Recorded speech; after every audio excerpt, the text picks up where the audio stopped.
Adiraju pass నా YouTube channel పేరు. ఐఆర్సిసిటీ package ద్వారా టూరిస్ట్ ట్రైన్లో నేను వెళ్తున్న సందర్భంలో తీసిన వీడియో. 2024 ఫిబ్రవరిలో వెళ్ళిన వీడియో.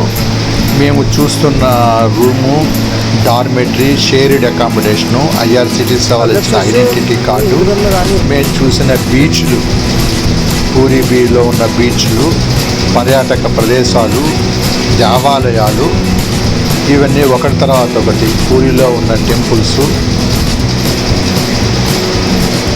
కృష్ణుడి temple, Puri Jagannatha Swamy temple, Anjaneya Swamy temple, రకరకాల టెంపుల్స్ నేను విజిట్ చేసినవి, ఆ ప్రదేశాలు ఇందులో తెలియపరుస్తున్నాను. ఈ ప్యాకేజ్ బాగుంది. ఫుడ్, అకామిడేషను, ట్రాన్స్పోర్టేషను ప్యాకేజీలోని ఇంక్లూడ్ ఉంటుంది. మీరు వెబ్సైట్లో ట్రై చేయొచ్చు. IRCTC tour packages to Puri, Konark and Bhubaneswar from Hyderabad. ఇవి బీచ్కి వెళ్తున్న సందర్భంలో తీసిన వీడియో. నా ఛానల్ ఆదిరాజు పాస్. Please subscribe my channel. ఇప్పటిదాకా 500 వీడియోల దాకా నేను పెట్టాను. ఇది నా గైడు. అతని ప్లేసెస్ చూపిస్తున్నాడు. టెంపుల్కి వెళ్ళే దారి.